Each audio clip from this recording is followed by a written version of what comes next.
conversei com o Chico Lucas, que eu te falei, secretário nacional de Segurança Pública, e trouxe para ele uma questão que me chocou. É um deputado federal de Santa Catarina, líder do PT na Câmara, não lembro o nome dele. Pedro Kizai. Eu até, vou falar a verdade, eu simpatizo com ele, sabe?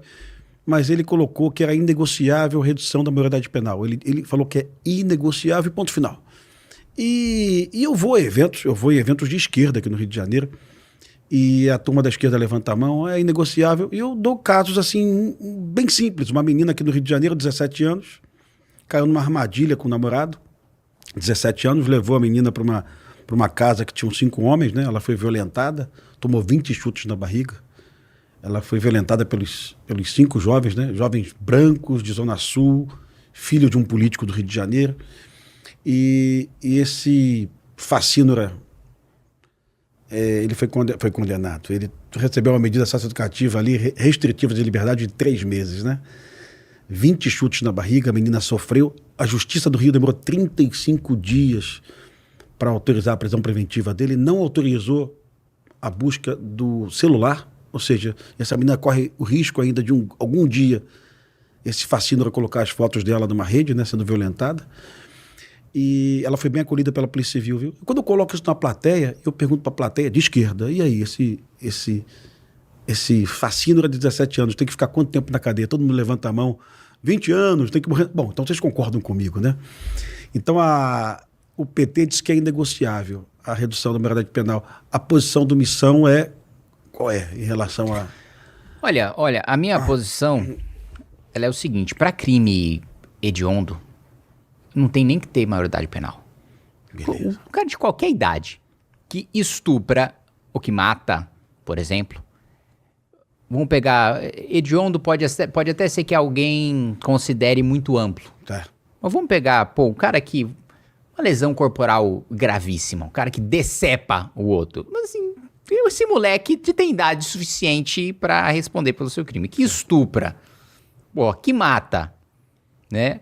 Que assalta, você colocou a arma na cabeça de uma pessoa e você teve a pretensão de decidir, olhando no olho daquela pessoa, se todos aqueles sonhos, se todas as expectativas e a criação que o pai daquela pessoa deu para ela, que tudo que ela queria trabalhar, tudo que ela queria estudar, que toda a família que ela queria constituir no futuro estava nas mãos daquele assaltante que colocou... Aí, meu amigo, você vai responder como gente grande. O Renan fala em 14 anos, né, cara?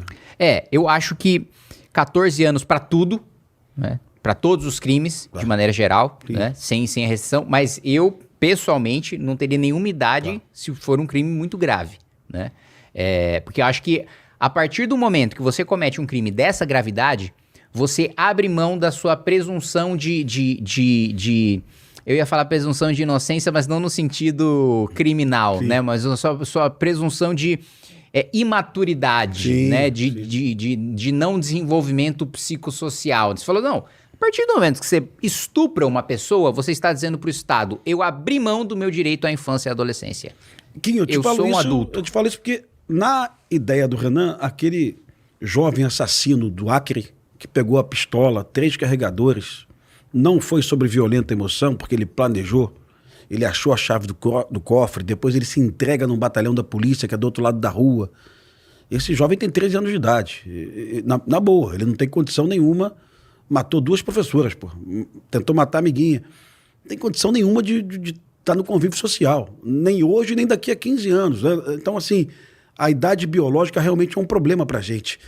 E eu consegui extrair do secretário nacional de Segurança Pública. Ele falou, Pimentel, eu sou PT, mas isso é negociável, sim. É negociável. Eu acho que, pouco a pouco, a gente está se preparando para um grande debate. Você falou numa Assembleia Constituinte, e isso vai estar no teu debate, a questão da violência doméstica, né? do tal do feminicídio, que a gente chama de homicídio de mulheres. Eu peguei 2 casos aqui, eu te envio depois, cara, votados esse mês na Alemanha e na Suíça. Um assassino da esposa em Berlim, condenado à prisão perpétua em Berlim. O julgamento dele foi em maio, esse mês. E um assassino de esposa condenado na Suíça à prisão perpétua. Então, em 30 dias, 2 julgamentos na Europa condenando homens à prisão perpétua por matar suas mulheres, né? E aqui no Brasil, a esquerda escolheu essa bandeira do feminicídio, mas não aceita conversar sobre isso. Né? É uma incoerência da porra isso aí. Sim. Mesmo porque, se você chegar... da mesma maneira como você falou na sua palestra do estupro por parte de menores, se você chega numa plateia de esquerda e pergunta... Itália aprovou recentemente prisão perpétua para feminicídio. Não né? sabia, cara. Ou seja, a É, Europa toda tá fechando nisso hoje. Se você perguntar pra uma plateia de esquerda, pô, um marido que mata uma mulher, ele precisa ser preso pro resto da vida? Merece ser preso pro resto da vida? Duvido que a maioria esmagadora não vai levantar a mão. Quer um exemplo disso? Cão-orelha. Sim. Olha, foi uma mobilização nacional, suprapartidária, todo mundo indignado, querendo uma punição duríssima pros criminosos. Menor de idade. Então, por um lado... Você vê a esquerda querendo surfar, no caso do cão-orelha, falando da indignação, não sei o que lá. Mas na hora do vamos ver, beleza, e a proposta? E como você vota a redução da maioridade penal contra? Então o máximo que esses caras vão ficar, o quê? 3 meses na unidade socioeducativa? Então, eu pessoalmente acho que isso... E muito disso é culpa do Senado, né? Porque, você deve se lembrar, na legislatura retrasada, o presidente era Eduardo Cunha ainda. Sim. Foi aprovada a redução da maioridade penal para 16. O Senado, ele ficou uma década sentado até o ponto de ser arquivado, porque demorou tanto para deliberar que a Câmara precisa votar de novo. E tá em discussão na Câmara de novo, tá na Comissão de Constituição e Justiça. Eu acho que há votos suficientes, tá? Mas o que tá sendo discutido é 16. Mas minha posição, acabei de falar para você, é 14 para tudo. Crime gravíssimo, não tem. O que eu tenho um cuidado, assim, eu sei que de repente você vai me criticar, mas eu tenho um cuidado quando alguém pergunta pra mim se isso é efetivo. Eu sempre tenho um cuidado de seguir a linha do Luciano, do NISP. Olha, vamos lá. Hoje o Brasil tem em média 90 homicídios por dia, chegamos a 150 já, tá? Esse número de homicídios está caindo no Brasil desde 2017. 1,5% dos homicídios são praticados por menores no Brasil. Então, se a prisão dos menores assassinos vai reduzir o homicídio no Brasil? Eu acho que não vai, mas que vai me dar uma sensação de justiça, e isso é importante demais para a democracia. Então, não vai funcionar. Olha, sinceramente, eu não estou dizendo que vai funcionar, estou dizendo que vai ser muito melhor.